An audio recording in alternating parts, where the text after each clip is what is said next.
Howdy, everyone. I'm making sure all of my widgets are started. All of my widgets are started. Okay.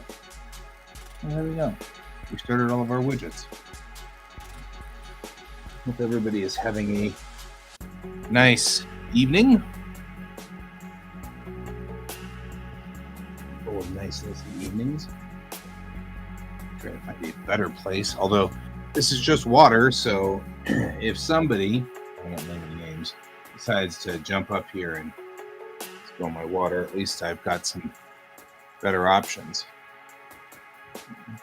Good evening. Earlier. Maybe this is the idea. With this here, this here. And Viola, Bob's your uncle. You're our uncle. You didn't even know it. All right. I was kind of having fun with the picture I was doing. I'm going to continue with that one. Although I like that this is just completely black. I don't even know what... There's nothing even in here. I don't even think you're actually working properly. I'm not even sure that that's even working with my... Oh, what do I know? All right. Where we left off. Ish. I've gone out and found a picture of Chris's hard suit being opened. I'm gonna go with that one and see what happens.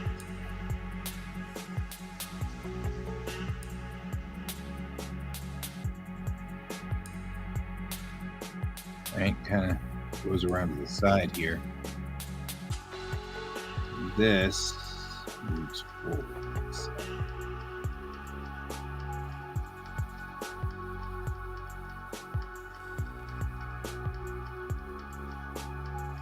Also noticing this is more rounded. You can see it kind of going around the front there.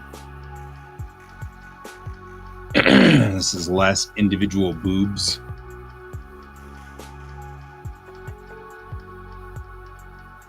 More sort of a singular unit. Found a 3D printed model of this pose, sort of. I'm going to work on that.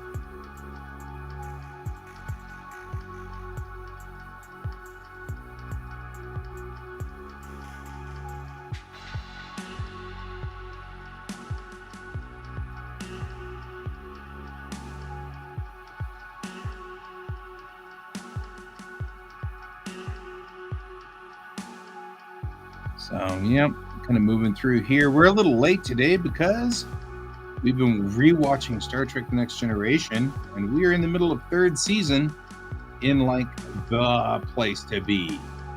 So we were watching yesterday's Enterprise tonight.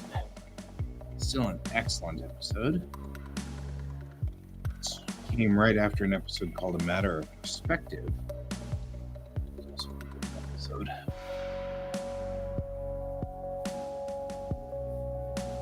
Matter of Perspective is one of those episodes that I always will remember fondly because I had moved out at this point in time, was living on my own, and was watching that episode as it aired.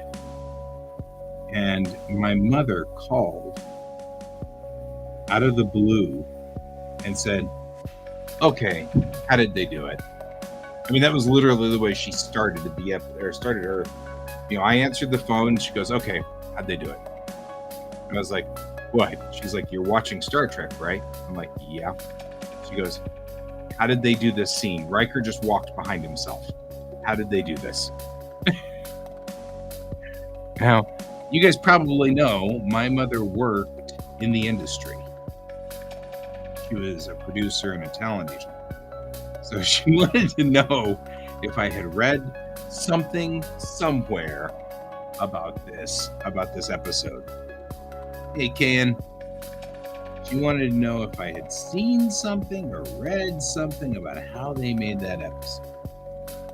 cracked me up but that'll always be a fond memory for me of my mom calling and saying, I don't know how they did this. How did they do this? Tell me how they did this. And the thing that was so cool about it is I probably had moved out. Hey, Brent, I'd probably moved out 6 months. I'd only been out of the house for about 6 months. So this was really kind of mom's way of saying, you are still family, you still belong to the family, in her own way. But I thought it was just really cool. It's still one of my favorite memories of. Due to temps, you will be in the duck pond. I thought we fixed the temps.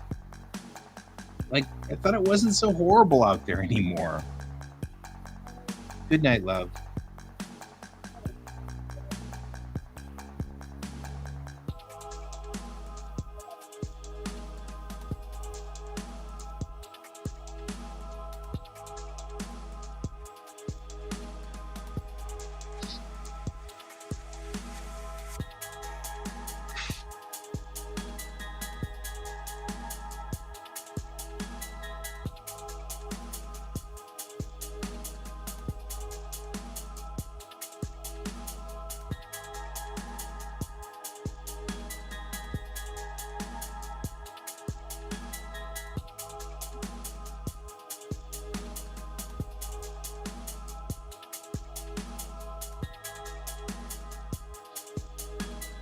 Oh, absolutely.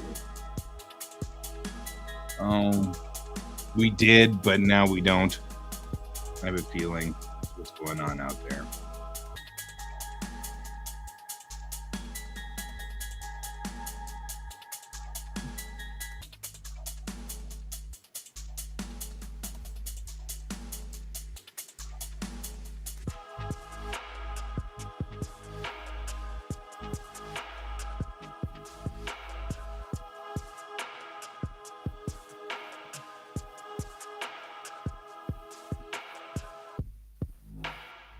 I wanted you to knock over my water, I'd let you.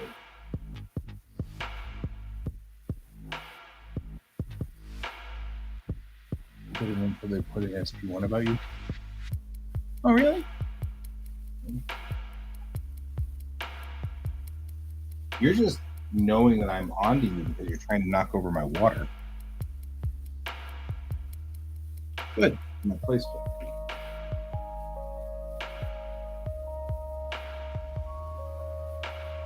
No, George is George.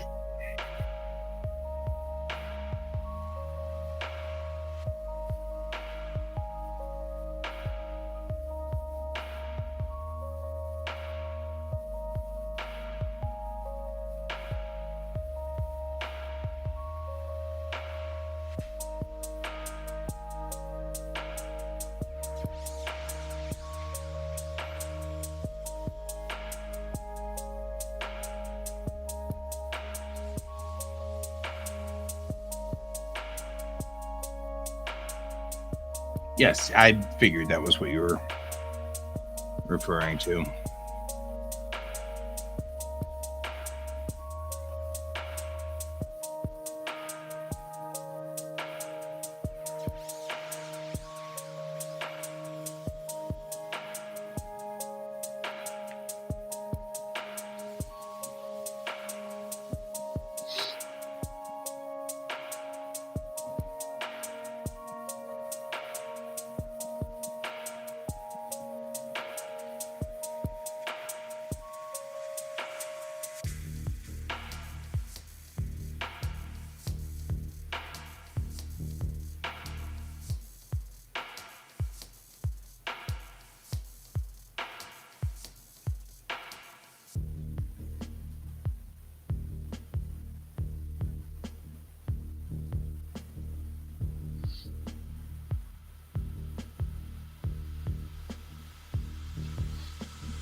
Hey Ken, I'm working on Pris.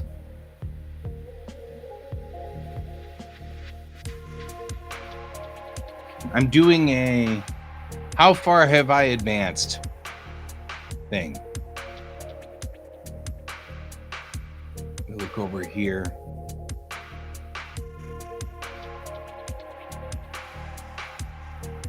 There we go.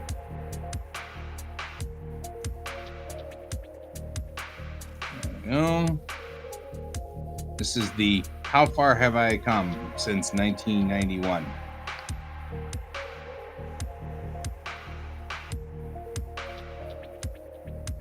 Yeah, so I'm doing a draw it again.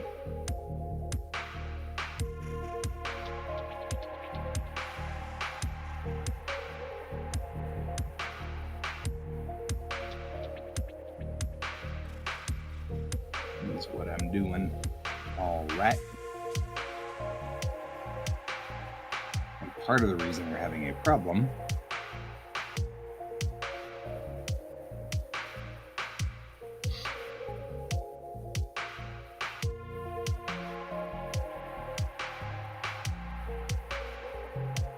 I mean, I'm pretty pleased that back then I got enough of her fingers correct. But yeah. So that's what we're doing over here. I wanted to take a little bit of a break, a breather. So I'm doing a draw it again.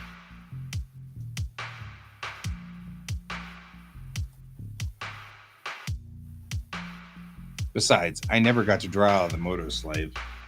So I'm into the idea of drawing the Moto Slave again. Part of the problem is this piece is not correct at all.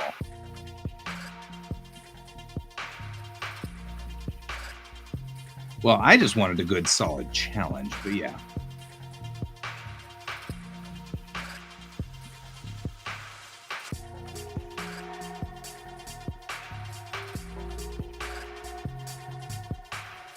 But I'm also noticing I didn't do this right. For two reasons. One, and I'm noticing that's part of the reason why this isn't going correctly at all. Because if you look at where these arms are set up, arm, so the center should be here.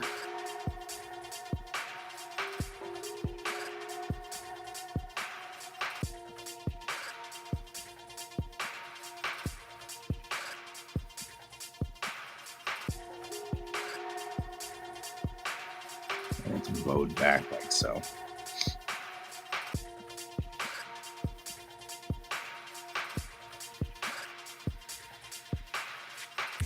So when we saw the thing, she stepped into it with both legs, and the legs were split like this, and she stepped in and then pulled the bottom part up onto her hips,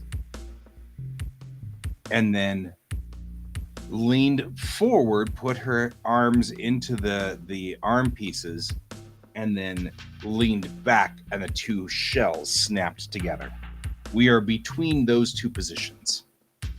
She has put her feet into here, and now she's reaching over and grabbing her hair to make sure that all of her hair is behind her before she leans forward into the front part of the suit.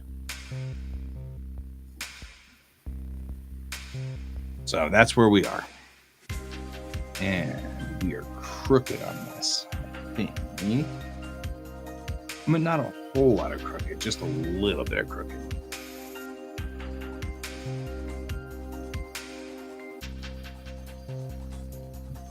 Which is what's the greatest part about being in the pencil mode, is that I can just go on ahead and just adjust a little bit here.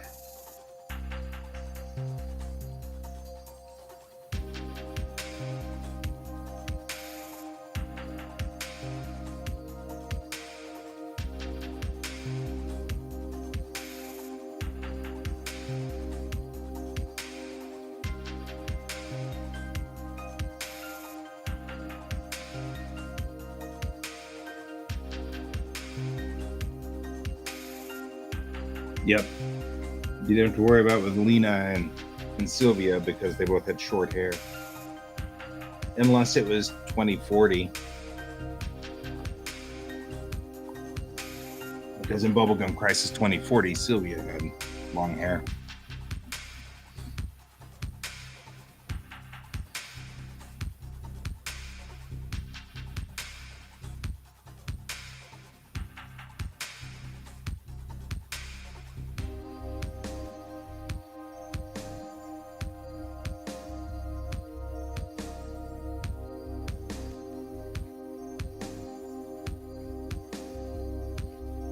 Just not capturing the curve of this like I want, because this curves forward.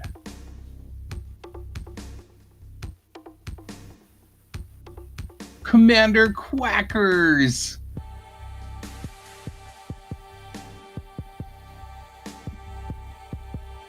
I agree. You need to make a poster of Commander Quackers. That is a thing, and it must be done. I am so on board with this plan. So this should curve. And part of the reason we're having a problem is it needs to curve.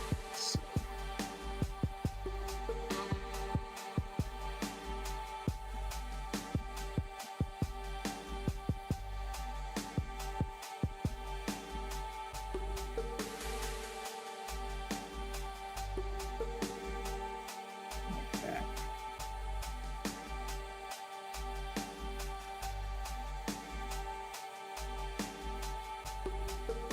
There we go.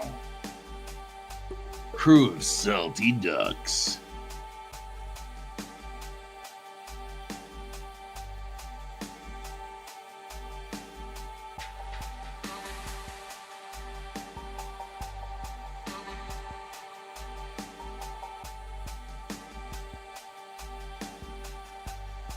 It's the one thing that this part right here, and the reason why I'm doing this by hand, of course, we want to see how far I've come before we decide that, we want to show the progress on this. So I didn't use 3D modeling for the previous drawing at all, so I can't use 3D modeling for this one. However, this is the reason why we don't use why we use 3D modeling for my comic is right here, because as much fun as this is, and it is a lot of fun, we're already about 3 hours down to this point in the drawing. Because I was drawing on it this afternoon too, while watching Mulan, because Mulan. So, should have watched Bubblegum Crisis. Hard to find BGC though.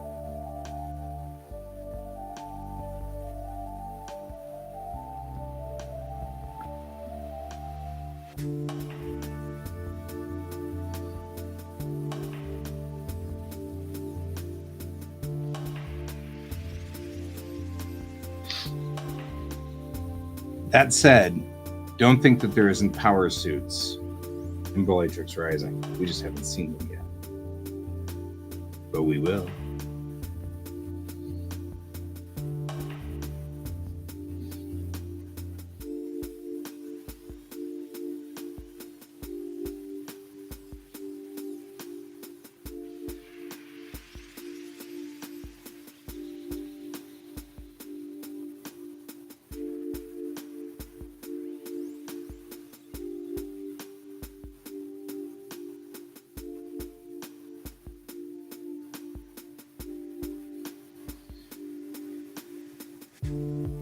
Could be interesting.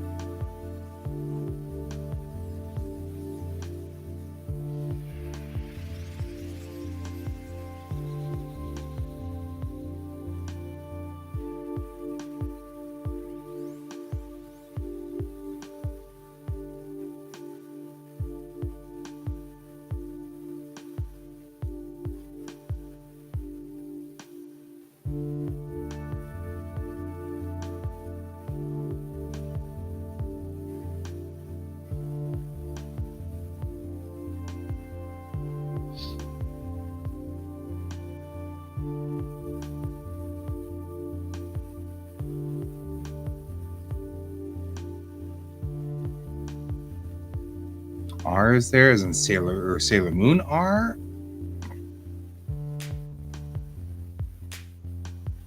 I mean, I might be a completely...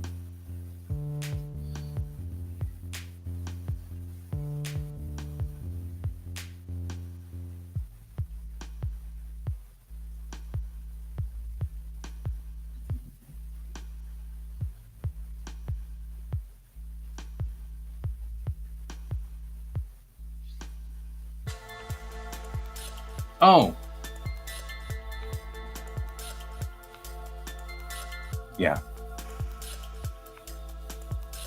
I'm with you.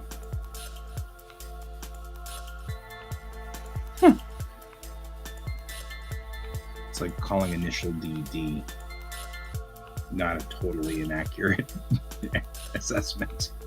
But I mean, you end up having to say Kyokyu Kuchojin. And that's so hard to say. So. All right. First things first, we've messed up the shoulders because these need to be in and those rolled, which is fine.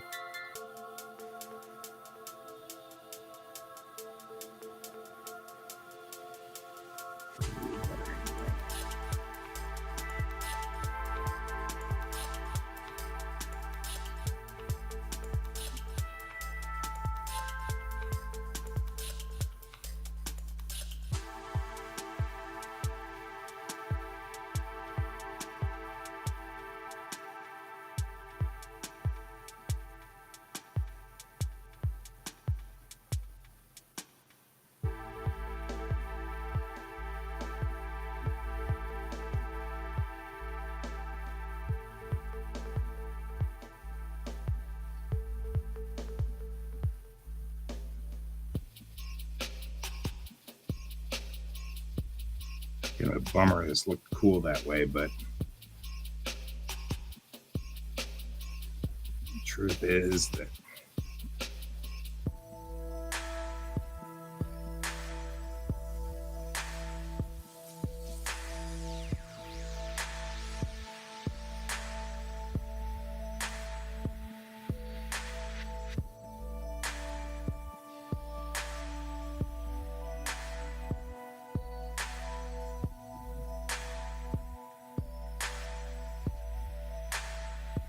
yeah.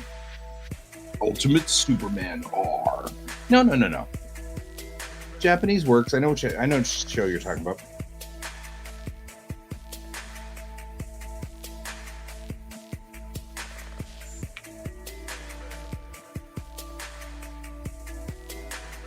Well, that's good. I'm glad you were cleaning up your Patreon.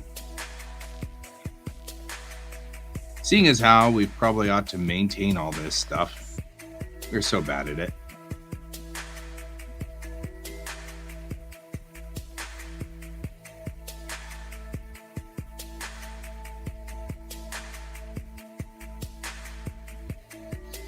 I'll come back and mess with it. Yeah, I just have a instant thought to go to Sailor Moon R. That's all. Sorry about that.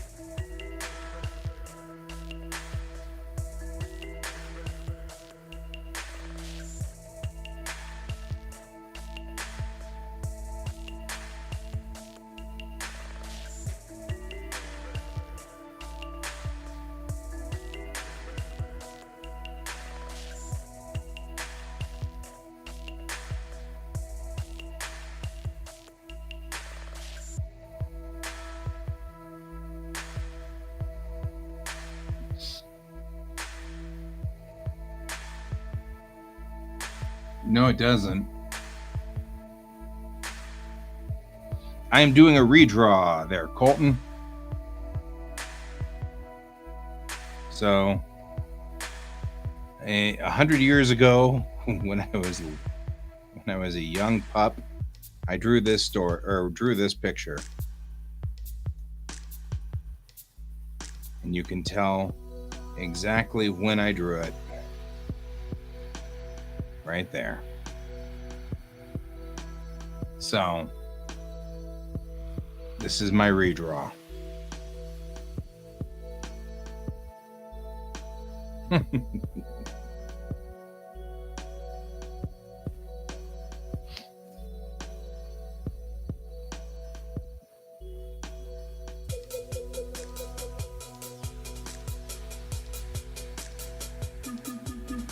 I think this drawing took me probably, I don't know, probably 4 or 5 hours to do, to get to here, with lots of erasing. So I'm fine as long as we're spending 4 or 5 hours. We're good.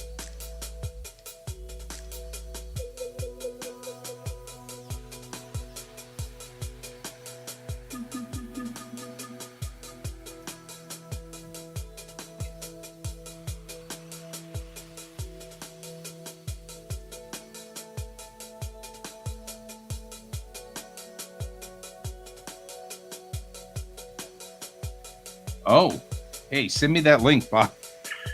I am horribly curious about the fall apart make.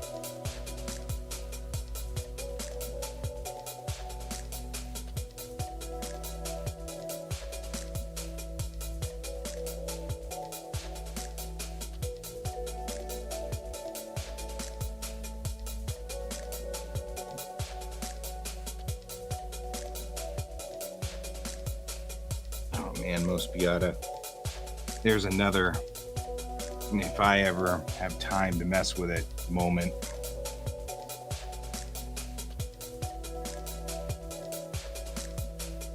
I will always have a soft spot in my heart for the Legios.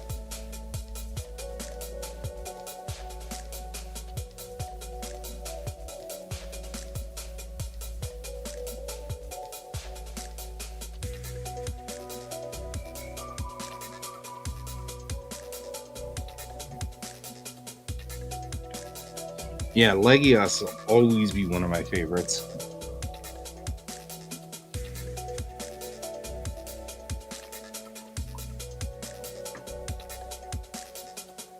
Thank you.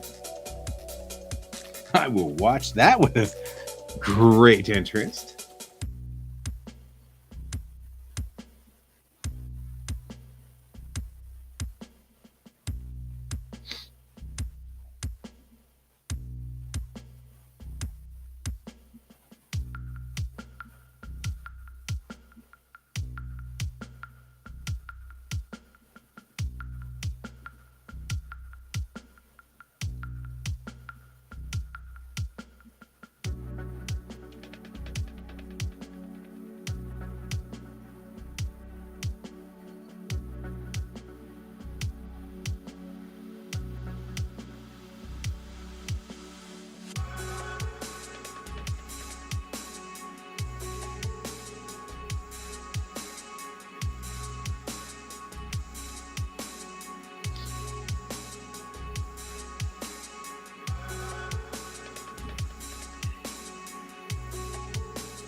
Because you know I love most Piata.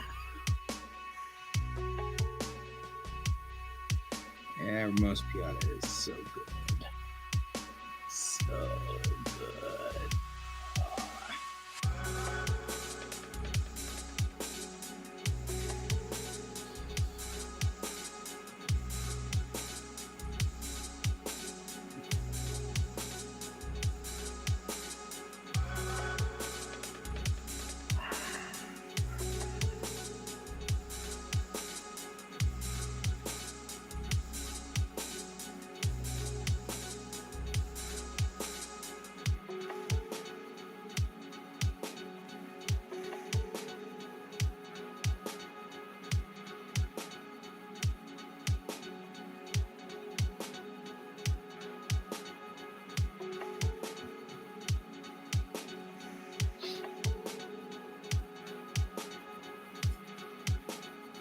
Yep.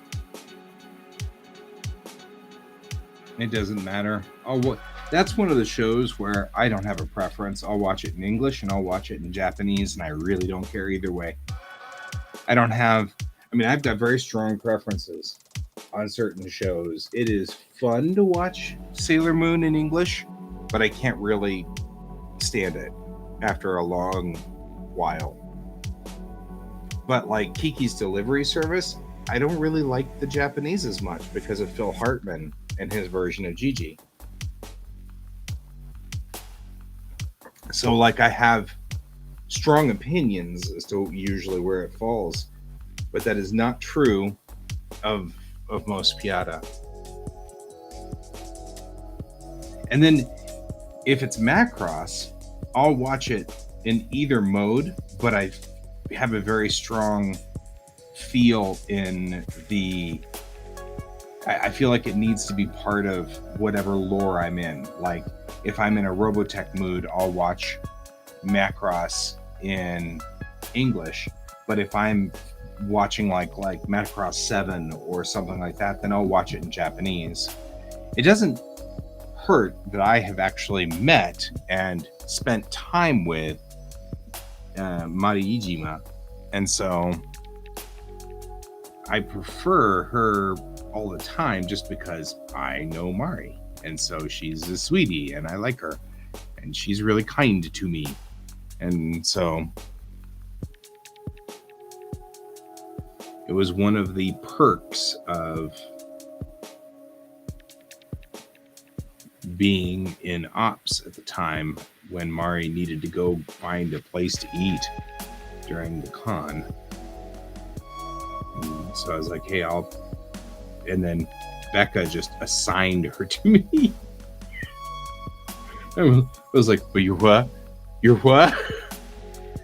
You've assigned Mari Ijima to me? The Mari Ijima? You know. So after I got done being thunderstruck, I got to spend time with her, and she speaks fluent English. So she didn't need a translator, which was cool.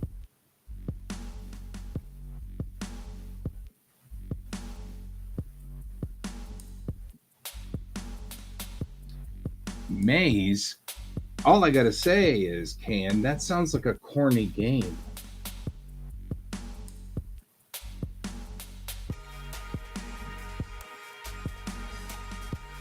I mean, like, seriously, I can't expect that you did not think I was going to do that.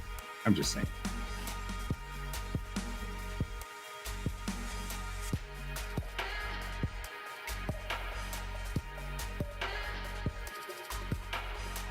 Also, I'm not going to forget the name.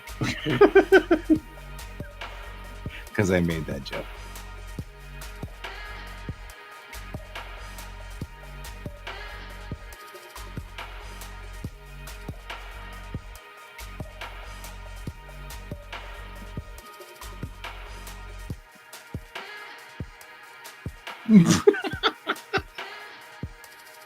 I mean, I figure if it's maize, then odds are good it is about corn.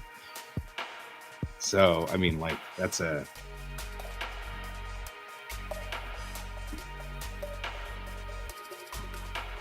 You know, I mean...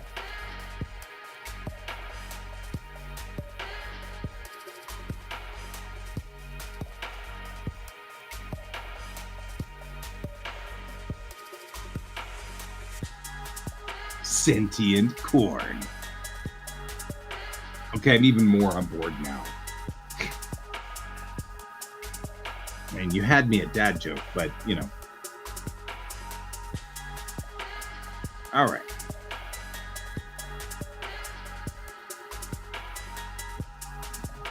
The best part about this, and by the way, if you're wondering, you know, why am I not doing the work on the things that I need to do, which is probably exactly what our beloved Brent is wondering about at this moment. Every so often, I have to draw something that does not involve maquettes, does not involve 3D objects in the background, but is just my skill alone. The problem is, the things that I draw that are just my skill alone are better than my drawings with maquettes.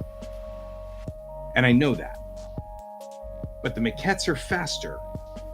So I am sacrificing quality for speed so that I can get more stories out, because I don't have a billion years to write.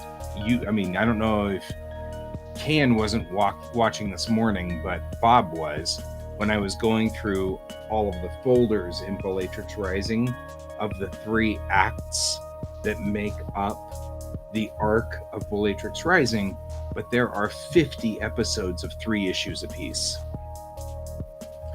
So, I don't have the time to do all of those by hand draw. We're going to have to do something, because my speed here, it's been, well, like I said, that was 91. This is today. 91 was 30 years ago. Obviously my drawing is better today than it was 30 years ago. But the truth of the matter is, this is still too slow. I haven't gone much faster. So, I don't draw like Can does. I don't have that speed. Which is fine. There's nothing wrong with that. That's not a knock on myself. I don't hate myself or whatever. It is what it is.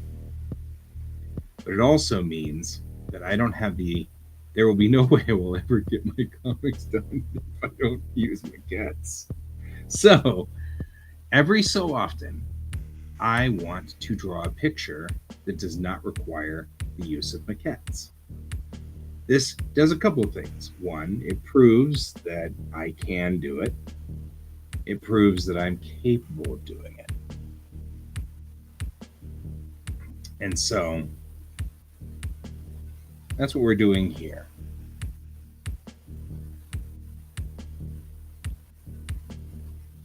And a redraw is not a bad plan. We can fix this. Bzz, bzz, bzz. Ow! So I figured I would join the redraw circus.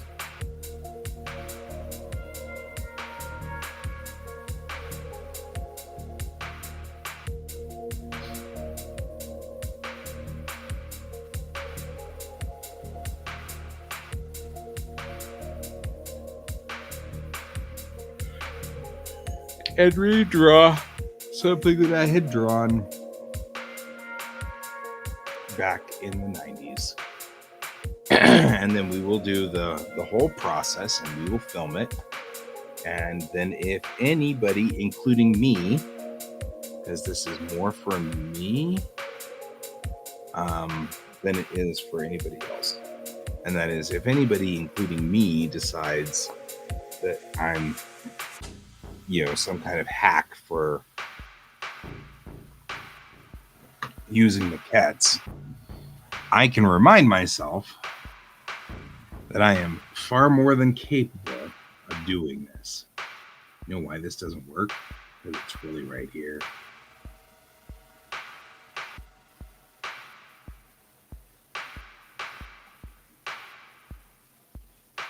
And that's why.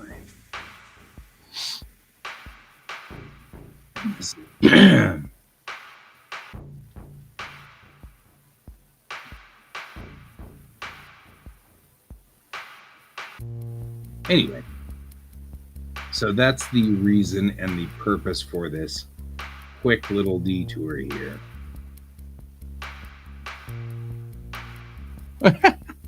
It is my imposter syndrome. It is not actually what I believe. Don't worry about it. But I do feel like every so often I need to just kind of do this to make sure that I still have my mad drawing skills.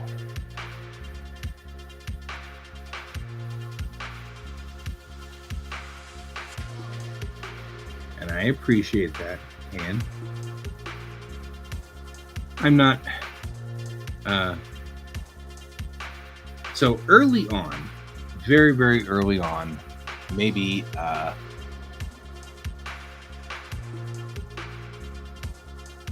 it might have been 2004, 2005, thereabouts. I discovered the idea of tracing the maquettes, and I was employing that in Tamerlan. And not being wise, I had posted it to the artwork. I had posted the artwork to something, rec.arts. I don't know, whatever. It doesn't really matter. It's not important. But I had posted it, and it caused backlash. People, first they said, "This is excellent art. How did you do it?" And not being smart enough to think twice, I answered truthfully and said, "Oh, I took a 3D maquette out of DAZ 3D and traced over it to build this." And they said, "Well, that's tracing. You're not actually drawing." And I said, "Well, no, I'm actually drawing. This is much faster." And they're like, "Well, that's not. It's not. You're not drawing. You're tracing." And there was a lot of "you're not a real artist," and it was similar in sound to what we hear today from people for AI art, and enough that I've had sort of a little bit of a PTSD response to the AI art stuff, but not because of the AI art, just because of the response was very similar. And so for years, because on the flip side, I managed to put out a comic book for the first time in my life because I did the maquettes. Because this takes so long that I would get ADD frustrated and blip out and freak out and all of the things that ADDers do. And I would do that, and that would be the end of it, and we wouldn't get anything. So for years, I wasn't completing comics. And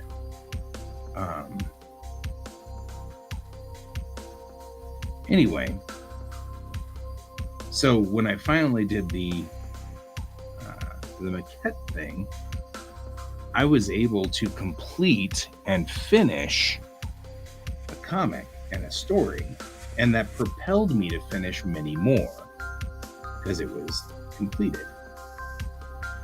But that backlash left a scar, and the scar was pretty brutal.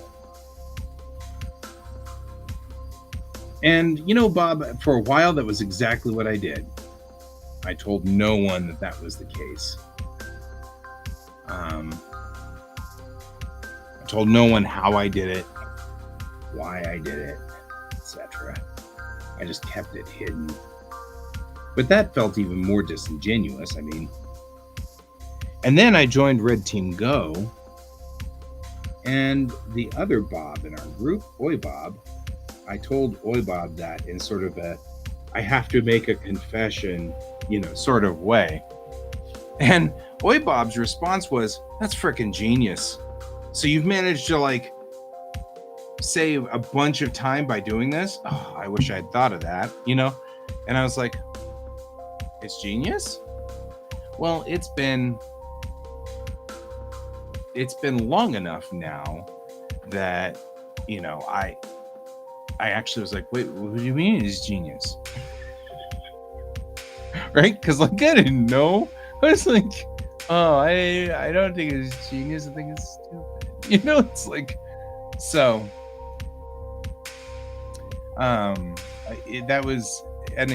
it was difficult to kind of do a change. But part of this was because I hadn't said anything to anybody from 2006 through 2000, whatever that was, 2014, 2015, whenever it was I finally joined Red Team Go. I had told not a soul. I mean, obviously, like, it was so it was like I hadn't told anybody. So I just assumed that I was cheating for that entire time. I assumed I was cheating. I'm a tracer, yada yada yada. I'm not really a good artist, because that thought process that I got early on stuck with me. And so, anyway, after Oibob said that, I was like, And then I reevaluated, and then I met Kan, and Kan reinforced that this was not a stupid thing. I wasn't tracing. He reinforced that. And then I met, all of the other guys in Red Team Go. But that little voice from those guys in that forum, which, by the way, that forum is long gone. The people are somewhere else now. The forum is long gone. Everything. That voice stays with me in a lot of ways and makes me question. So, every so often, I have to do this. Just to make sure. Because one of the people who was not mean, but was trying to be decent, said, well, maybe you're using it for speed, but you're going to lose your regular skills because you're relying on it. It's a crutch. And so that's where this comes from. Is it a crutch? Do I still have my main skills? So that's where we are. It is a tool. It is a tool. It makes everything run super fast. Yeah, it was a Usenet, and no, it doesn't, but it did in 2004. That's why I said the area where we were talking no longer exists. Because it was Usenet, and Usenet, I think there's some form of Usenet that's out there, but the original posts from Usenet are complicated and difficult to get. But either way, I don't want to find them. I don't need to see this again. You know what I mean? I don't need to go through that trauma. So I think finally, you guys have convinced me that I'm not cheating. And that took a few years, And for a while there, I really was sure I was cheating. Being a fake artist and not doing the real thing. I wasn't a real artist. I was a fake artist. And so, anyway.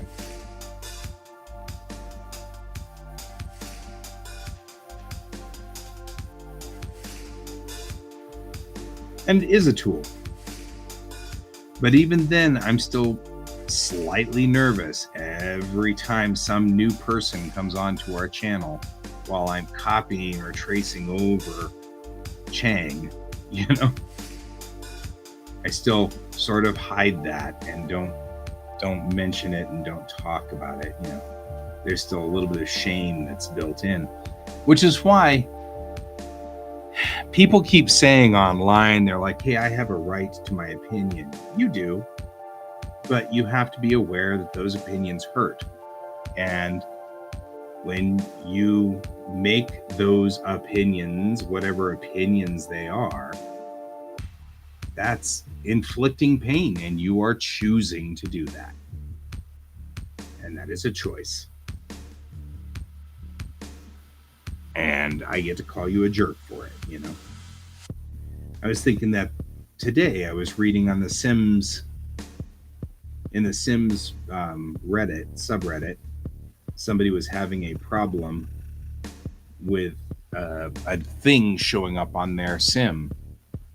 And turns out that it was a choker that was showing up, and there's nothing, they couldn't get it out in CAS, and stuff like that. And I've never seen it before either.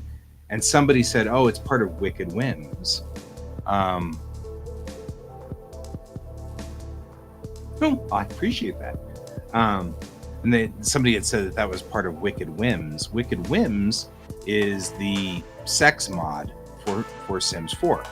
Okay, cool, no problem. But somebody came on there and went, "Why don't you just watch porn? This is stupid." And I was like, why shame them? What difference does it make? What I mean, you're assuming a whole bunch of stuff about Wicked Whims. I'm like, but not only that. And then he said, I'm entitled to my opinion. And I'm like, well, yeah, but you're striking out on these people. You're hitting them. You're entitled to hit them, and we're entitled to call you a jerk for it and kick you out. I mean, that's the way it goes. Right. Well, and that's the thing. My problem with AI art is, now that we've played with it a while, I'm seeing the same thing over and over and over again. I'm not getting what I want out of it anymore. I'm not seeing the poses that I want. I'm feeling like I don't have dynamics. And I feel like that's a thing I need to figure out. Anyway, I was just thinking about that. Yeah, people are absolutely entitled to their opinion. I'm entitled to call them out for trying to hurt people, because you're hurting people. It's not an opinion to sit there and say your thing is stupid. That's an opinion, but you're intentionally trying to hurt people, and that's not acceptable. So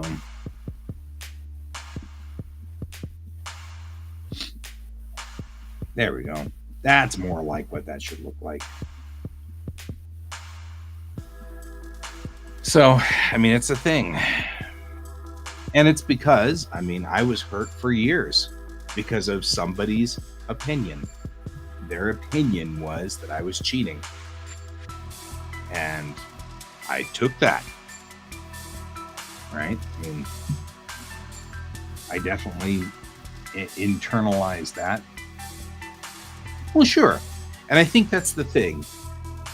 We got a taste of freedom, right? With the internet, the first time the internet came around, we got the freedom to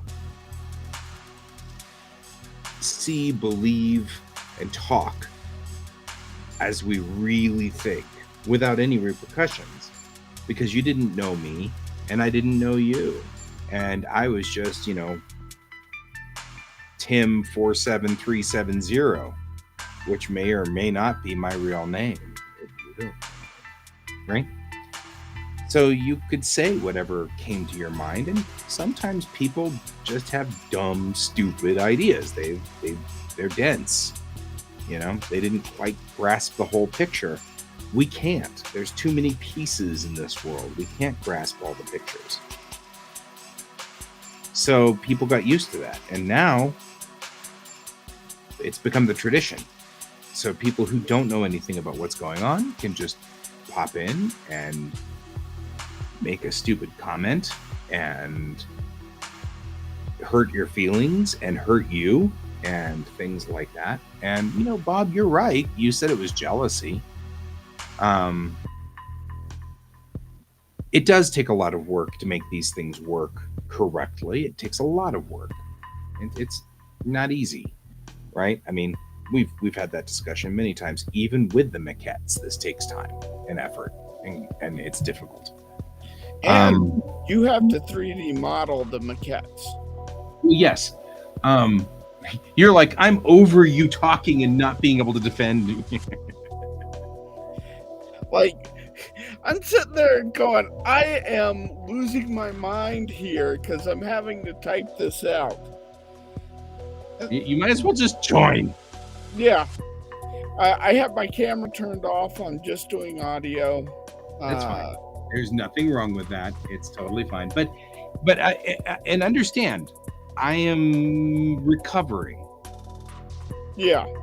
I don't necessarily feel this way anymore.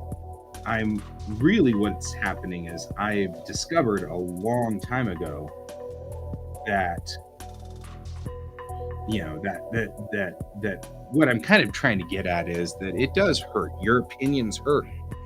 I wouldn't say, it'd be one of those things like, let's say, Can, you had a big mole in the middle of your forehead or whatever. And we all saw the mole and we all knew about the mole. Nobody's going to come up and go, that's an ugly mole on your forehead. Hey, I'm entitled to my opinion.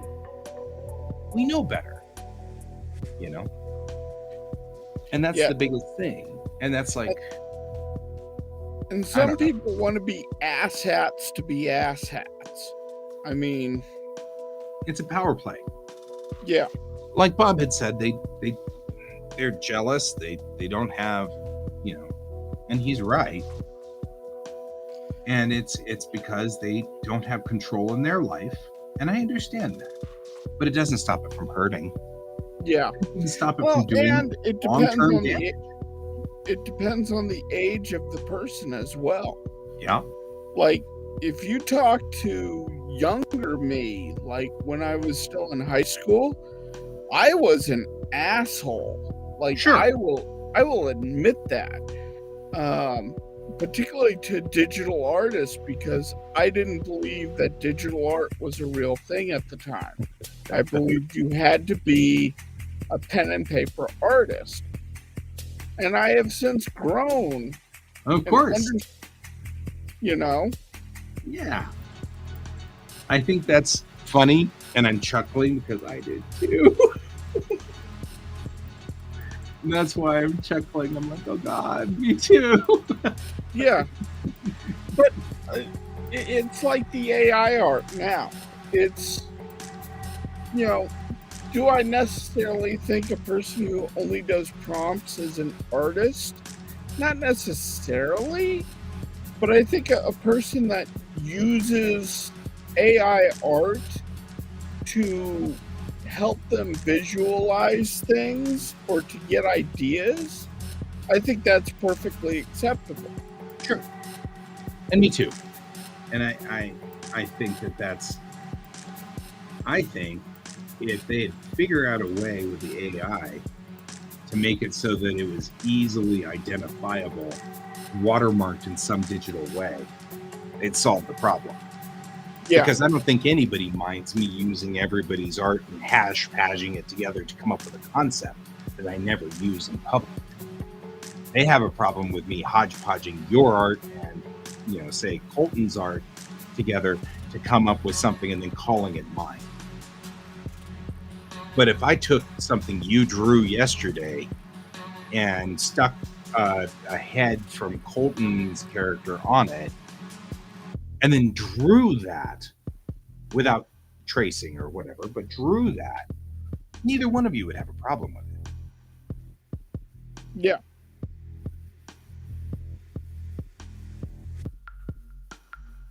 And like the maquettes, I'm actually a little jealous at your ability to do 3D art to get the maquettes. Like, I am not good with that. Like, when I watch you make the maquettes from scratch, I am in awe of that skill. That is a high level skill I do not have. And I appreciate that. You do know the human maquettes, though, were created by Daz. I just made mods to them. Right? Yes, but the machines are all mine. You still modified the maquettes. Yep, totally modified the maquettes. But yeah, I have to quantify. I feel very much like I need to quantify that. I didn't build those human models from scratch. That's a lot of polys. However, every machine that's in here I built from scratch. And you guys have watched me. You've watched me build the Kitty from scratch, and now she's a full-fledged model with movable parts. All of the flaps move and all of the things move. Yeah. But I also feel like my artwork is 50% humans and 50% machines, as all of the interest of my world. So anyway, I appreciate you trying to buff me up here a little. I appreciate that. I will reiterate that I do not feel bad now. You actually are the reason why I do not feel bad. Quite literally. It was You you. can't see it, but I am giving you the thumbs up. Okay. Yes. You literally sitting across from me at the Perkins and going, "Hey, that's pretty cool," and not going, "So you're cheating, huh?" You know, like right off the bat, I was like, "Oh, hey, it's George to step on." No, it's a brilliant idea. I've Yep. always loved your use of maquettes. Oh, yeah. Either way, though, I still feel like every so often, if nothing else, to just make sure I haven't lost my skills in real world, I feel like I need to do this. I think, if anything, your skills have gotten better. I think so too. And we both push each other. I think so too. I love pushing you, and I love when you push me. I know that sounds weird because it sounds like we're playground bullies. I go over to Can, push. Like frickin' George and my coffee this morning. Ugh. Nah, he didn't do it on purpose. But yeah, I agree. I think you have made amazing leaps and strides, though. You've really moved along. Of course, I'm also like, my output has like gone through the roof too. Well, yeah, just as long as you don't burn yourself out, we're okay. Yeah. Hi, Tess. Right. Hey, Tessa. Well, we have Raiders tonight. Oh, I hope not, because it's just me.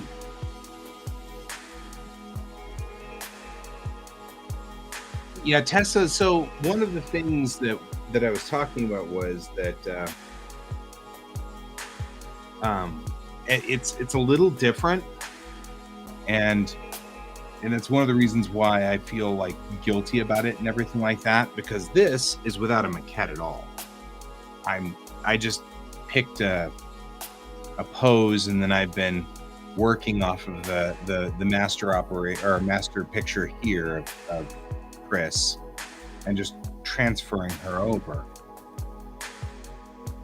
But the truth is that one of the things that I do with the maquettes is I have taken these 3D models and shaped them to the shapes of my characters. And that way I can pose them, render them, and then I can just almost effectively go straight to ink right over them. But a lot of people feel like since I'm not actually blue lining, I'm just literally tracing over the maquette. They feel, that was what was happening. And what I was saying was in the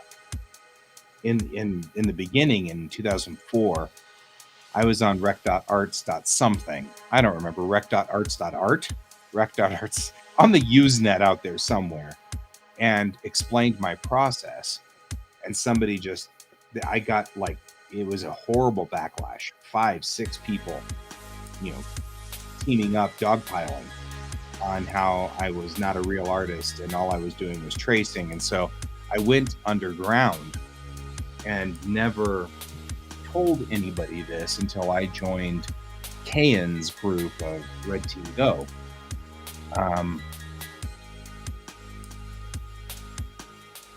Yeah, well, and it's rotoscoping is really what it is. It's rotoscoping.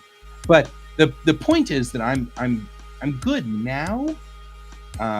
But from 2005 to about 2015, for 10 years, all of that was underground. I didn't tell anybody how I did it, and I didn't let people know that was how I was doing it. And one of the more reasonable people in that thread had said, well, it probably isn't really cheating so much as you're going to lose your skill. You won't be able to continue to draw normally because of that. And so that's why I started the tradition of doing this, which is drawing straight up without any with a light reference and just something to show me where the armor pieces are, and that's it. And so I've taken to that tradition of doing it, but I'm okay now. I mean, I appreciate that everybody's jumping to my defense. I really do. The internet was a wilder and nastier place. The long and the short of it, though, is that was what I was saying was when I was on r/sims4 or r/sims this morning, and somebody had a problem with one of their sims, and it turns out that the problem was caused by Wicked Whims, which is a sex mod for Sims. And this guy is like going, well, why would you do that? It's a waste. He was just really mean. And his whole argument was, it's just my opinion. I'm entitled to my opinion. And I was like, yeah, you're entitled to your opinion, but they still do damage. I spent 10 years damaged because of somebody's opinion. It's just their opinion. Yes, she will be reflective because of what I was.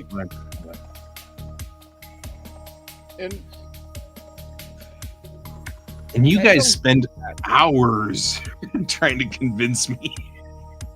I know. All because of some idiot's opinion. And trying to talk you back down off the cliff of, no, what you're doing is fine. Right, I know. And all because of some idiot's opinion. Although I am, like I said, I'm fine. I'm doing fine now. I'm okay. I still hesitate a little. Like I said, I have a little bit of hesitation when new people join the thread because I keep trying to explain. I feel like I need to explain. Trust me, I do this for speed reasons, to be faster, and not because I'm incapable of the skill. I feel like I need to say that, and it's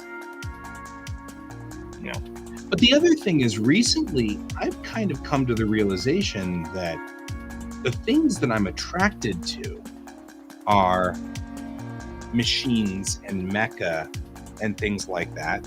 So it seems actually kind of, in its own way, very serendipitous that I use 3D objects for it. You know what I mean? Like, yeah, that seems very appropriate.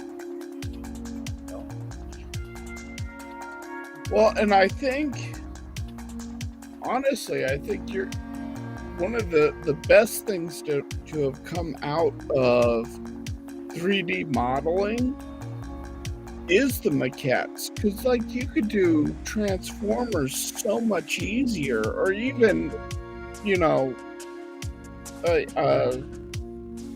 something that's more mechanical, and help you draw it and have it be correct.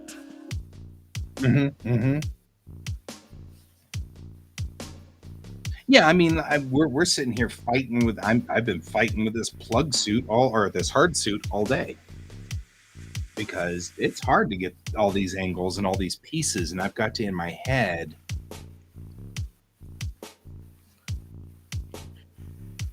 Well, you're probably right, Bob. That was a deep wound. It was a deep wound that probably is. That hurt a whole lot more than it should. Especially since I thought I was being clever. You know what I mean? I think that's part of what hurt. And I was being clever. But I thought I was. You were ahead of your time. Yeah. But I thought I would have been praised for coming up with something cool. Chris in a plug suit would definitely be something different. Just saying. And Bob, wounds I'm starting to think I need to make Chris in a plug suit. And wounds can really, really screw you up. I mean, look at how many long conversations we've had about my speed. Mm-hmm. Because my speed is the result of my father actively trying to stop me from becoming an artist. Right, because you had to get it out fast before he caught you effectively. Yeah.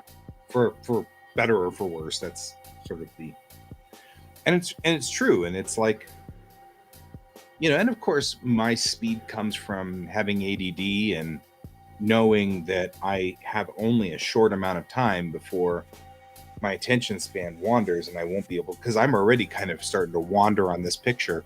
It's already taken too long. You know, it's like, but I'll get it finished. We'll finish it. I'm just already feeling like I'm feeling pressure.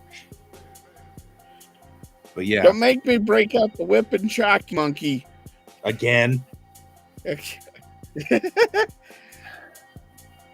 I agree, Tessa. That's the thing, is people hide behind, it's just my opinion. I'm entitled to my opinion. And I immediately retaliate with, yes, and we as a community are entitled to kick you out for it. That's the way I feel about it. And I'm too old now. I'm too old to give a crap. So you do that and I'll kick your butt out. I don't care. And you can call me all the names you want, but you know.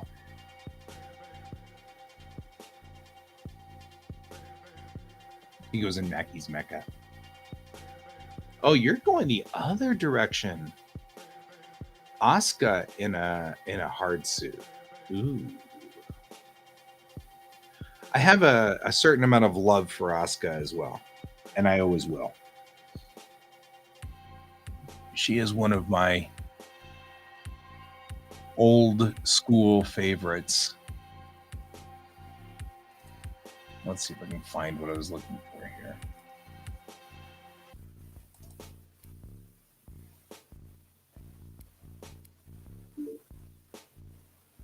I have no idea if that, well, if I started a thing. Hey, Dave. Hey, Dave. Guys. David's here. Okay, good. You added him. Thank you.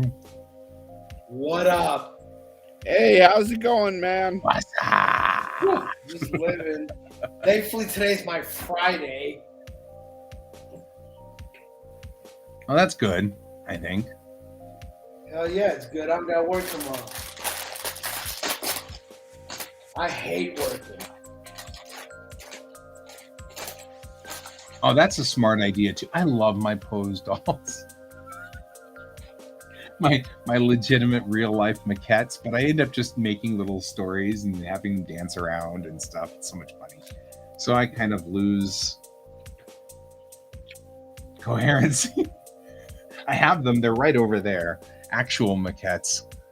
And I just you know, it gets much more fun to play with them and make little Guy stories. is playing with his dolls again. Totally playing with my dolls. It's horrible. Hey, you're not drawn today?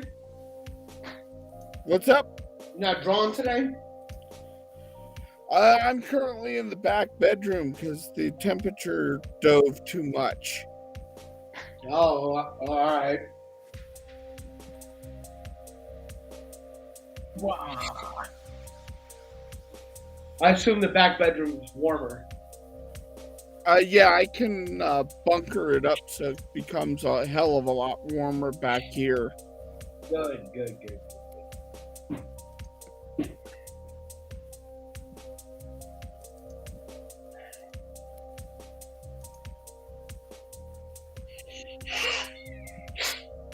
Trying to see if I can find that. There is a picture I did once. It was adorable.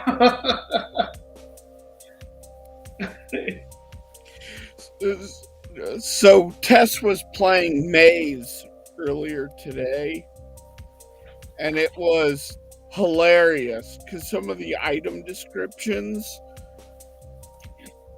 had your character strapping on like mundane objects onto their body. Like they grabbed a chair and put a chair as a hat on their head. I could see that. I could see you doing that, David. I feel like you do that. I do that at work. Right?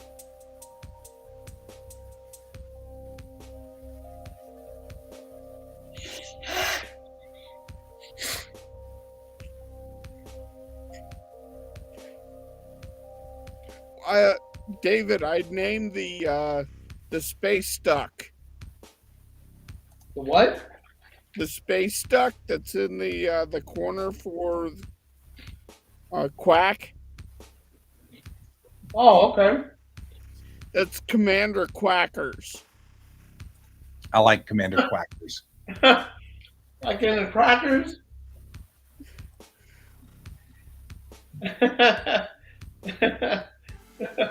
Isn't that great? Commander Quackers. I mean, I would assume something would have been quack related for the name for him.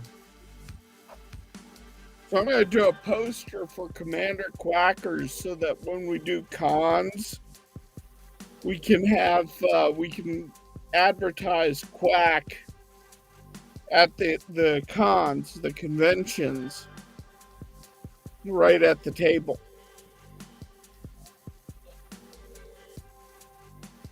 See, Tessa, I have, and these are the Kotobukiya ones, so that they're double jointed.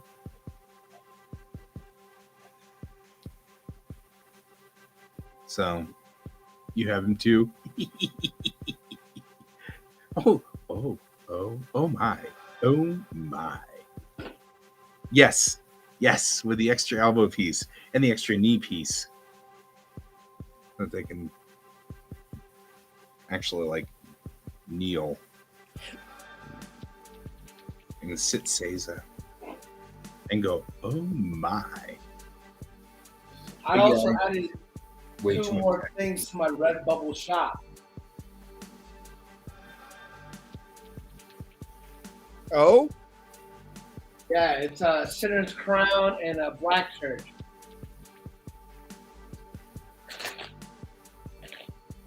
They look good.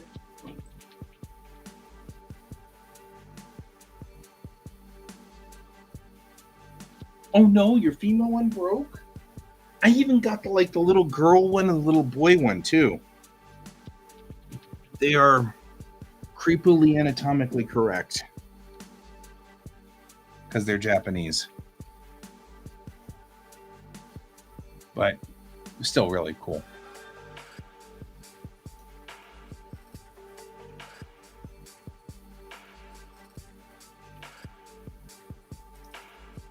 Yeah, I made stickers of my stuff. They're coming in.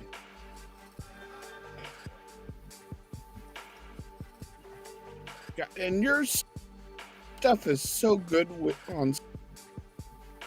Thanks.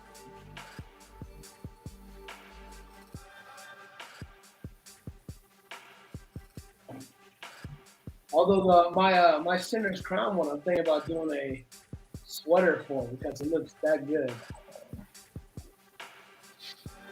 Painful, man. That's painful.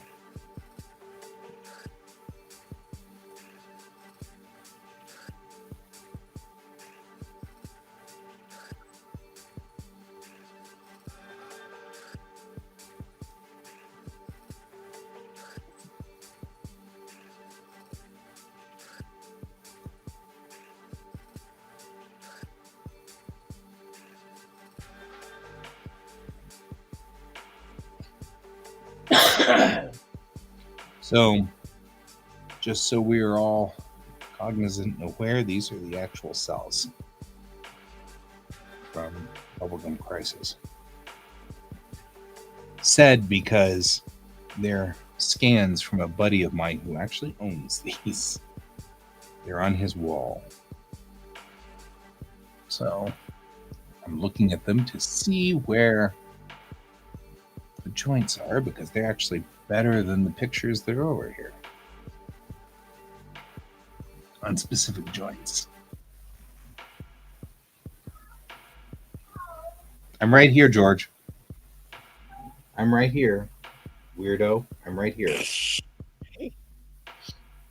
He's lost.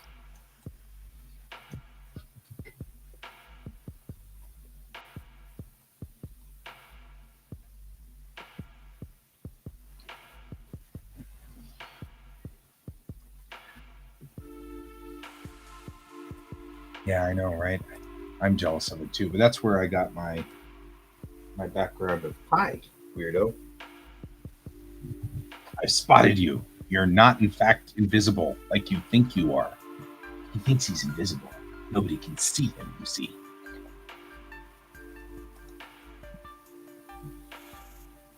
I don't know, man. He's a weird cat.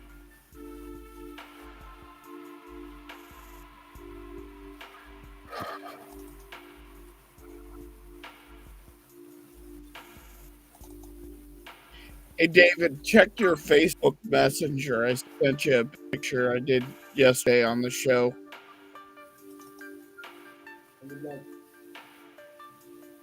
Nice, nice.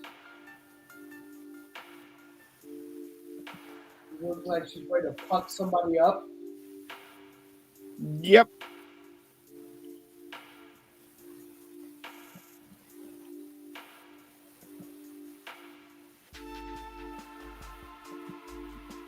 I love it.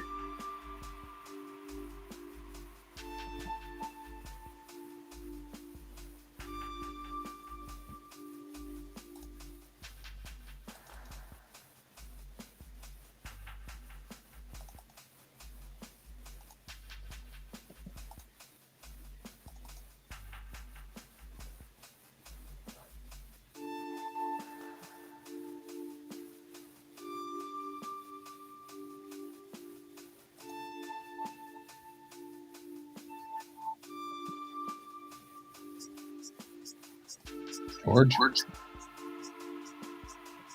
No, stop. I don't want multiple. Please stop.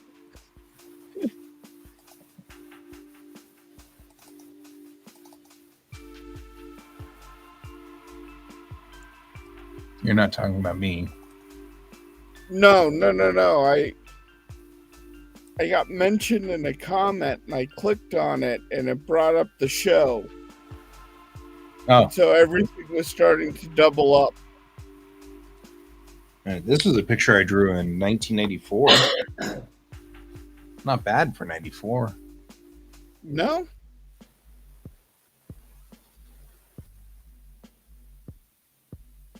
Like I said, I live my life somewhere in Mecca and somewhere. Here's another picture that was not, in fact, done with maquettes.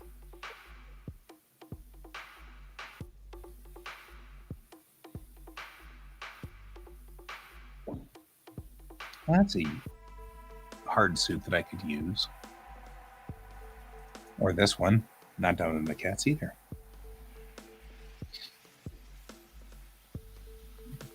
I think the funniest part about this one was I was going to write this comic before the Sydney Olympics. And so I was all proud of myself for finding the logo for the Sydney Olympics.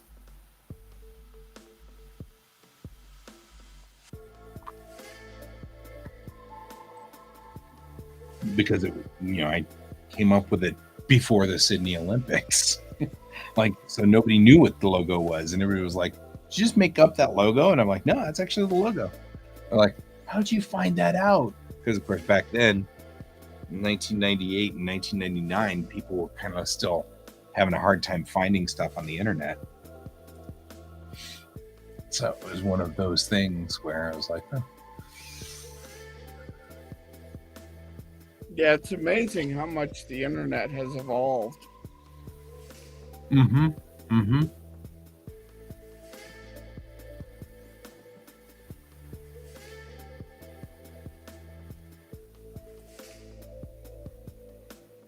Oh.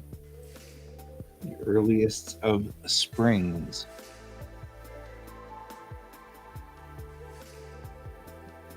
fact, I believe this is the first, in fact, picture of Springs ever done. There's TV. And Rover. Back when Rover actually said something other than ping, apparently. Who knew?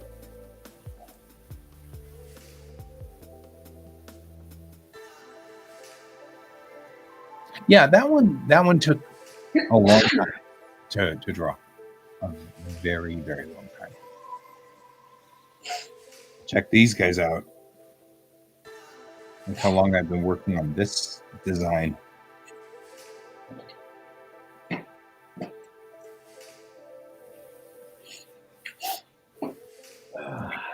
Those are Commonwealth ships. Probably from 99. Yeah, so it says up here, 1999. My Commonwealth ships have a long history. Long history.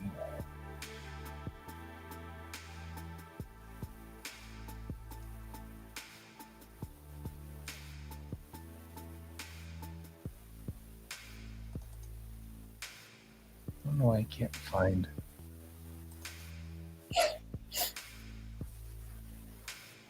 Oh, hey, check this one out, Bob. That's a cell I made.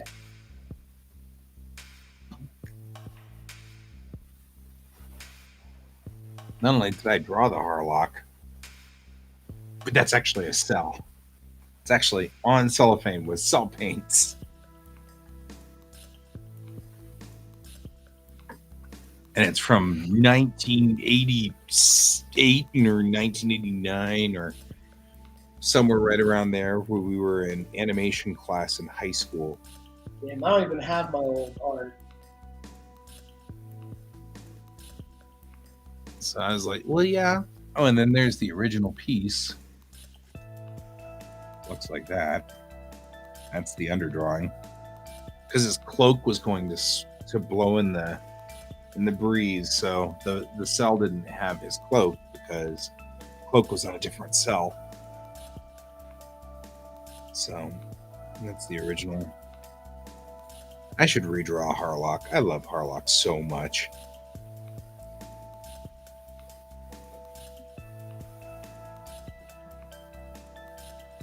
Well, finish up with your current. Finish up with press. Stop screwing around with those other things. Yeah, his cloak always billows in vacuum. 'Tis a thing that Harlock does. Check this guy out, though.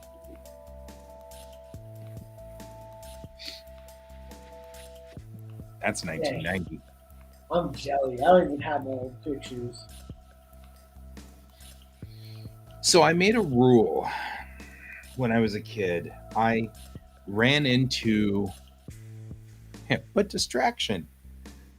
I ran into an artist who came to our art class, like an older artist, 20s, 30s, something like, as in not a high schooler. And somebody had asked him these really, really good questions. And some of the answers were stupid. Like, he told me never to sign my name the way I sign checks, because somebody might use your signature off of your artwork to cash checks. And so for a long time, that's why I always signed as an X and an O, because I was signing as the Skull and Crossbones from Harlock. And that was stupid, but that's all right. But one of the things he had said was, don't throw away any of your art, no matter how bad it is, because you will one day want to look back at it. So I got a box and started throwing all my art in it, starting in high school, probably my junior year of high school. No, freshman year. And in doing so, I literally have artwork going all the way back to when I started drawing in 1987 or 88. And then when my mom passed away, I found that she had kept a whole bunch of my old spiral notebooks, which had other artwork in it. Dang, lucky.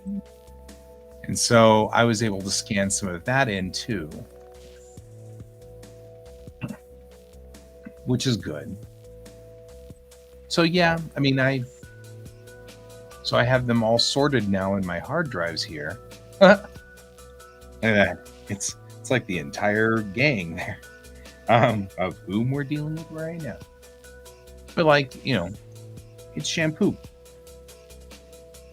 I mean, oh, like, gangs. That reminds me of Ramen and a Hat. That's who it's from. Oh, is it really? Yeah, it's shampoo from Ranma 1/2. Oh, that's right, it is. It took forever for me to draw this picture. Forever. Like hours upon hours. This is the third trace to get it straight. You know? I'm glad you can identify it. Yeah, I love Ranma and a Half. Yeah, Ranma 1/2's awesome. But yeah. So Mom kept a whole bunch of my original stuff. And so I you know, took it and have had it all these years and stuff like that. And it's been good. It's been good.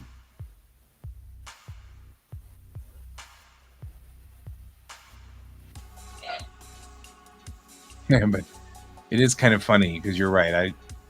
I do have, like, I'm very lucky, but it's all because that one artist in my freshman year said, keep everything because you'll want to look back on it. And for some reason that stuck. But one of the things he had said was he was the first person to say, you'll hate all of your art. Don't worry about it. Keep it. And then look back on it in 10 years and see if it really is bad or not. I just kept it, and then being an ADDer forgot to get rid of it. So, but now you capsule. Right. And now, hell no, I'm not getting rid of any of this. Right? Because I literally got my own time capsule now. Hey, lucky. Yeah, sometimes I'm like, it is kind of like, wow, it's just really freaking lucky that I saved those.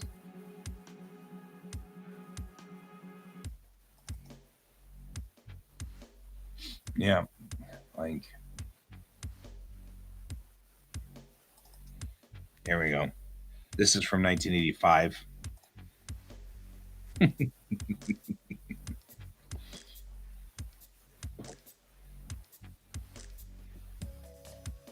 Like I said, Mom kept all those spirals, and I can't believe she kept all those spirals. I had so many Teenage Mutant Ninja Turtles stuff. Right? Back in the day. My Star Trek comic. Legally distinct from Star Trek.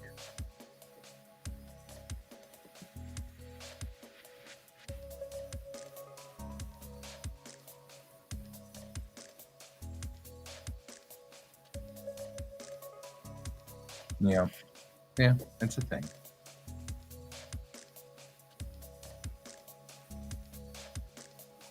It wasn't the world's best, but I was getting better. That'd be fun to call myself Tapar time. Because that was my Vulcan name, man. My Vulcan name. I also did a redo of this recently, didn't I? I think I did.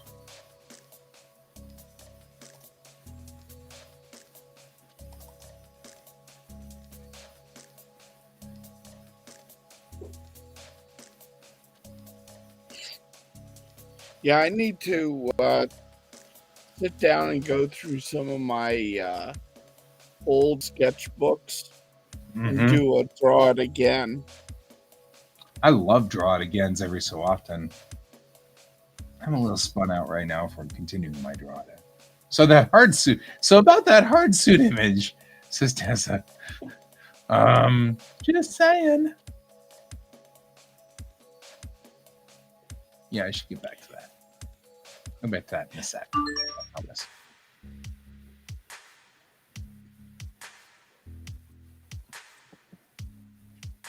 All right, I just ordered me a whole bunch of my old transparent stickers.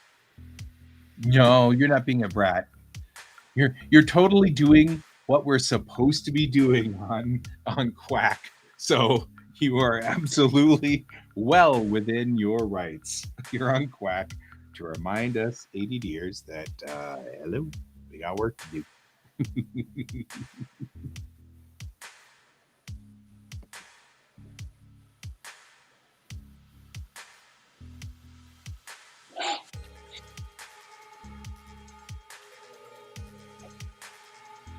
Focus. Focus. It's gonna be hard because this is not the hand that you can see in this image. Let's look at some other images. That. I do think I should draw the Moto Slave in.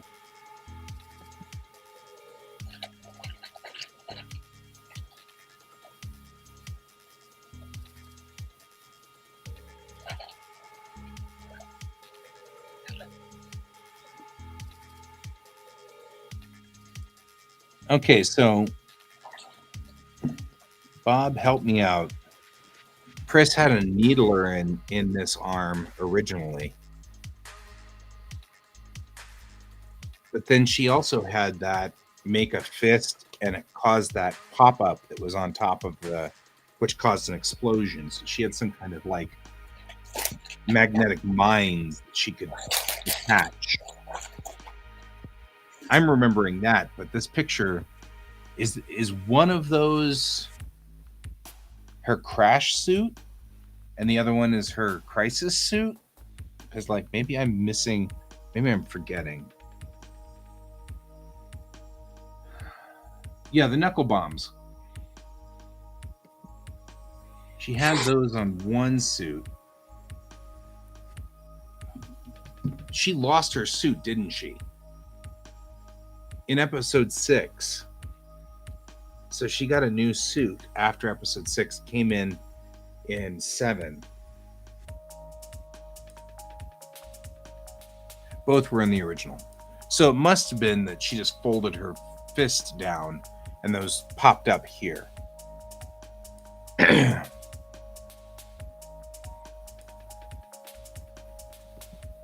So I'll just put this here.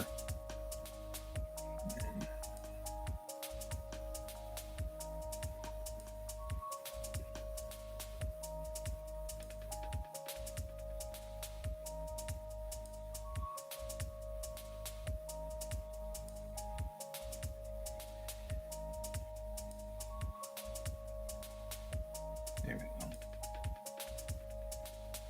Yeah, because I remember something that looked like this, if you recall. And they just popped up, and then they glowed red for a second to say that they were activated, and then she punched people and that exploded. And they exploded. Oh, that's right, she did.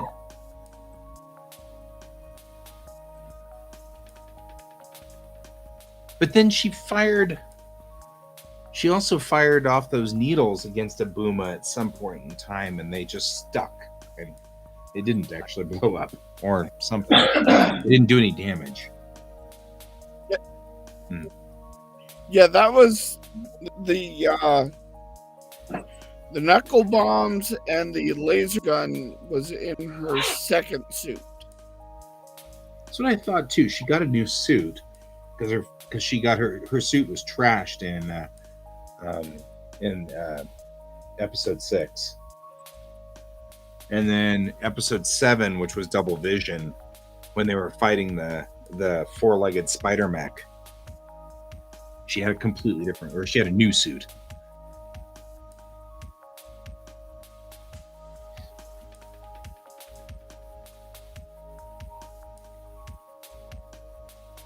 Yeah, her original suit featured three small needle guns and a larger rail gun. That's what I thought.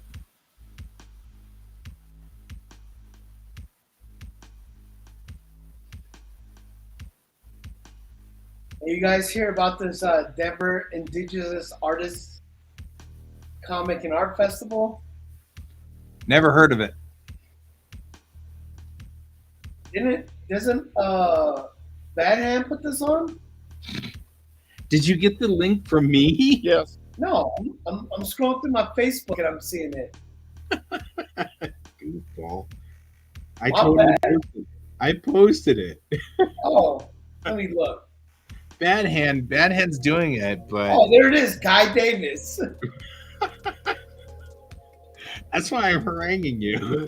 You're like, have you heard of this? I'm like, nope. Totally posted it. When's this supposed to take place? May? Are you guys doing it? I can't because they drafted me. The Bad Hands drafted me. That sounds really, really terrible. Yeah, well, I get drafted into conventions all the time. It's a normal thing.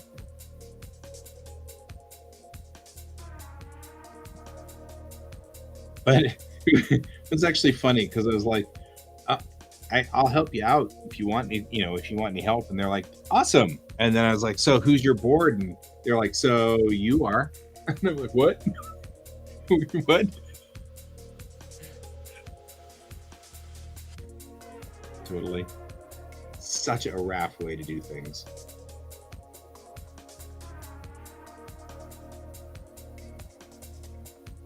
Her hands are way too long.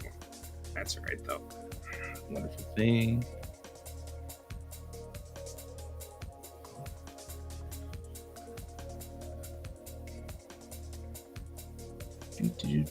So it's just you on the board, you and him so far? No, well, the Bad Hands, me, and I don't know. Probably. I don't know. Oh, fine. snap. It's all right. They've got it under control. I mean, honestly, Christina is so together and with it. She's like 5 people. The biggest problem with Christina is you've got to make sure she doesn't burn herself out. Because she will. She'll burn herself completely out. I'm burned out right now just by sitting here. Yeah, just thinking about it burns you out, huh? Man, tell me about it.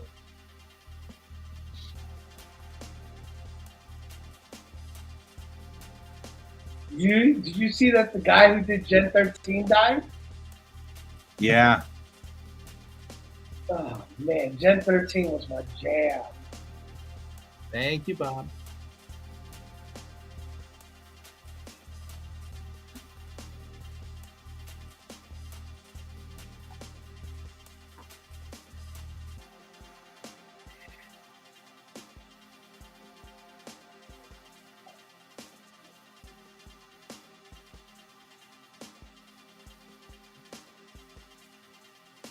So it's interesting looking at her plug suit as a practical thing, or a plug suit. I keep saying plug suit. Hard suit is a practical thing. That's the handhold that she uses to pull the bottom part up. This red thing right here. I find that fascinating. It needs to be right there. But when she pulls the suit together, she puts her hands inside these and pulls them up, and everything claps together around her legs. That's just really well thought out. I love well thought out mechanicals. All right. Well, speaking of mechanicals, I'm gonna go take a fat dump. Yeah, that's more than we need to know, but okay. Yeah, that's a TMI moment right there. Right there. We love you anyway. I'll see you guys later. See you later, man.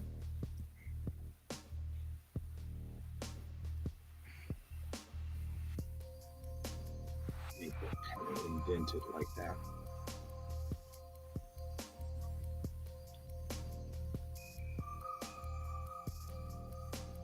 So was the knuckle bombs something that came in her second suit? I guess it was in her second suit. Yeah, it was her second suit.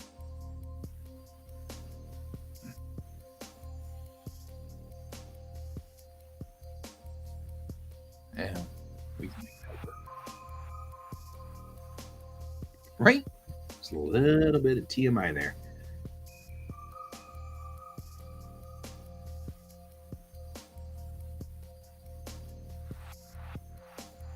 All right.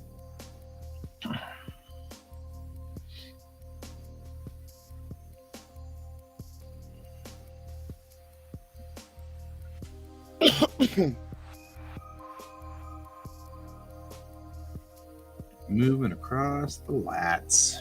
Ugh.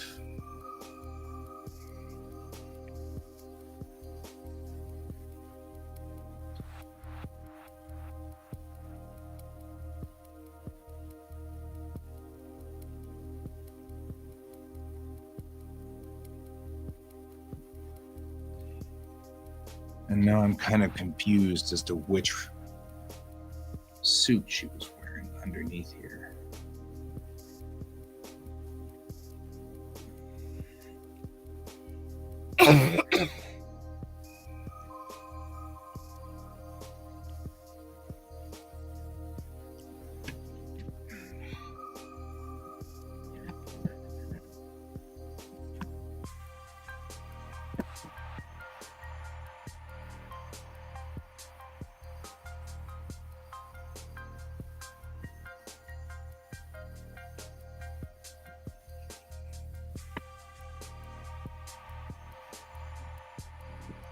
Man, Bubblegum Crisis so defined cyberpunk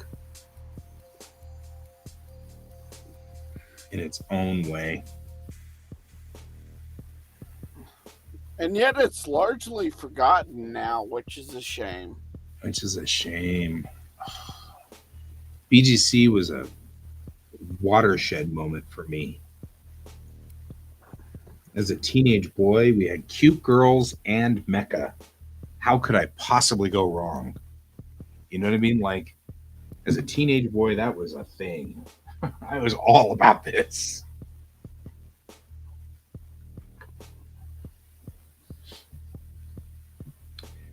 It's funnier too because as an older man now, I don't have all the teenage boy stuff, but I love the mecha still, and the cute girls are still good, and that's really cool. I like the juxtaposition though of it.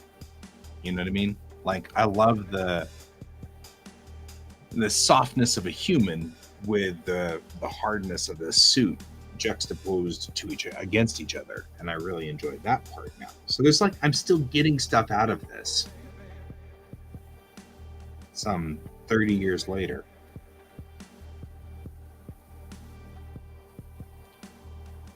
Can't say the same about Dirty. It's actually it's fun to go through old anime that you really enjoyed. Yeah. Them in older eyes. Sometimes good, sometimes bad. I'm having a real hard time with Dirty Pair. It's just a little too over on the misogynistic side. And now I don't have the tolerance for it. I as a teenage boy, I didn't notice it. I didn't see it. And now I do. And yeah. It's like a little too much. All the ones with the kind of stupid fan service, showing panties. Like Project Echo. Project Echo. Panty shots for panty shots' sake and stuff like that. I'm over it. Yeah, that was Agent Ica. Wasn't there an entire thing with Agent Ica that they were like intentionally doing that? Yeah. Yes. Which I remember at that time thinking, ha, that's very funny and kind of interesting. Maybe I'll watch that. Because I was, 22, 21, And now I look at it and I'm like, okay, well, that's a thing. That's a thing. And I'm just like, I got better things to watch.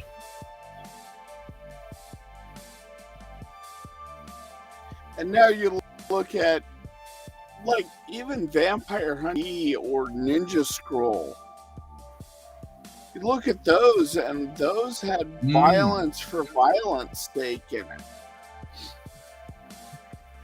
It's like Chainsaw Man. Tessa's talking about Evangelion, and yeah, Evangelion was a different watershed for me. Evangelion was the point where I really started to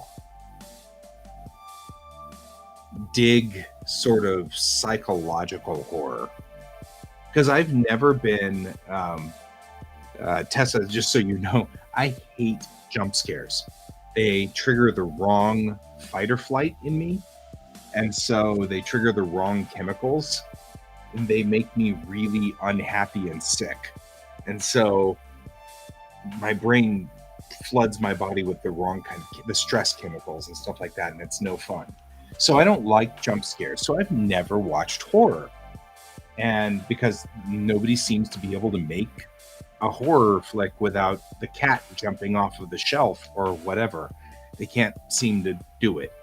And so those jump scares, that's it. It makes me feel sick, and then I hate the movie. And so when Evangelion came out, I watched it because giant robots. And I've always been a giant robot fan, and I will always be a giant robot fan. And as the show progressed, it slowly delved into psychological horror, and I loved it. As a 20-something that had never really watched horror flicks, as a kid or anything like that, I didn't realize there was any kind of horror out there that would be interesting to me. And so, by the way, yeah, do Bob, you know why they I think do that? Di did it once too. I think Di did Ica once, and then we were like, I think this is too much, guys. So I think we were with you. So anyway, all I'm saying is I found that fascinating, and I agree with you, Tess. By the way, do you know why they put the scares in there? To put you on edge? No. Actually, to relieve the edge. Oh. They're doing it to break the tension, because it forces you to release so that they can build it higher. Yeah. I don't think I like any of that plan. It still sounds horrible to me. But that's why they do it in horror. It's a quick release. Yeah, that makes sense.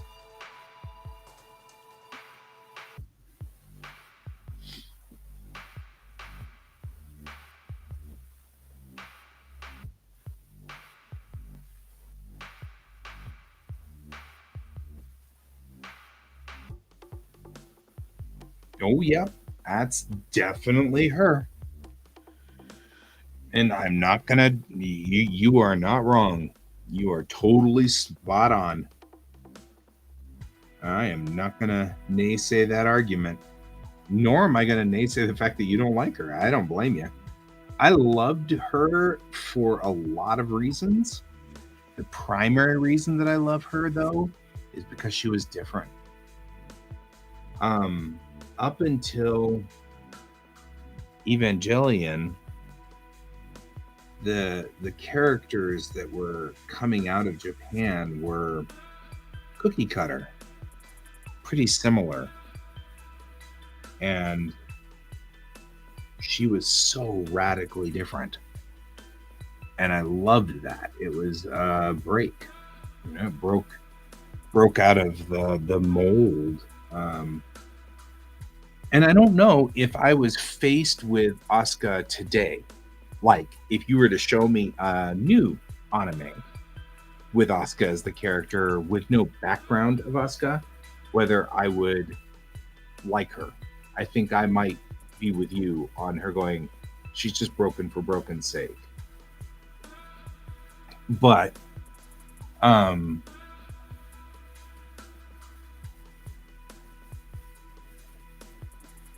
yes. Well, and I did too. I really and Bob's right. It was her PTSD on her own that broke her down, and she ultimately ended up exploding on her own.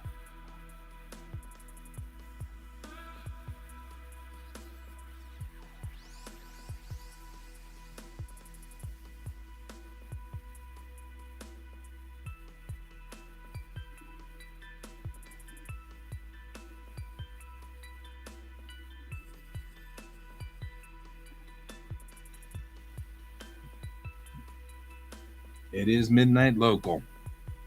And I do care because I'm up with the Dawn Patrol with the kid. But I feel like we've come a long way on this. I need to take breaks from time to time because this is just too intense. I think it's funny, though, that had we done this with a maquette, it'd be done by now.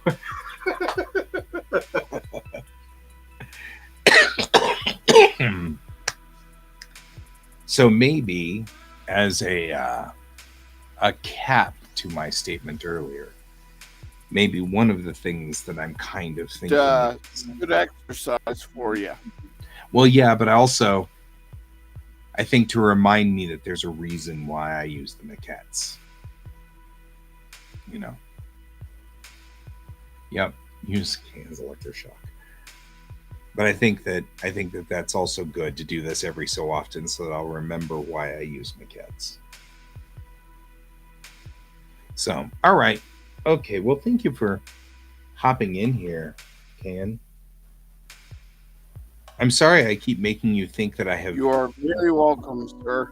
...delved back into the dark abyss of pre-2015 guy. That hole from like 2005 to 2015. But it's all right. And thank you for joining me, Bob. And I know that you're also sort of going, Guy, just kind of stop doing it, man. And Tessa, I really appreciate you joining me as well. And I'm sad that your maquette, my maquette's sad for your maquette. I'm just saying. Anyway. I appreciate all of you guys for being here. I'm going to leave my maquette like this, and then my kid's going to wake up tomorrow morning and be freaked out by it. I think that's going to be even funnier. I feel like that makes my day. Because no matter what, in the end, I'm still a dad, and dads have a mean streak. We all do. We're just built with it. It's a thing. We have a little bit of a mean streak. All of us do. Right? Weeping angel bait. All right. We are out of here. It is time for us to all hit the hay. Right? You get me up at that time in the morning, and that's what you get, man. I had to wake up with your butt at freaking 3 a.m. So you earned it. And right now, Tessa, I don't know where yours is, but mine's 12, and we're in 7th grade, and so we're struggling with grades and things like that, and arguing with teachers and all of the things. So we're working on that problem. So you probably are following in some way or another. So it's all good. All right. I am OOH. I'll see you guys in the morning for the morning stream, which will be, yep. Special needs adds a whole level of complication to the thing. So, Respect. That's a thing. So you won't hear any argument out of me. So okay, I'm leaving. See you later, Can. Thanks for joining me. See ya. Stay warm. Please stay warm. I am very warm. Excellent. Don't burn your thingy down either by staying warm. Yeah, that would be the bad. That would be the bad part. Don't do that. Yeah. And as always, everybody, keep your eyes on the stars. Good night and good day to you, Tessa. Bye-bye. Bye.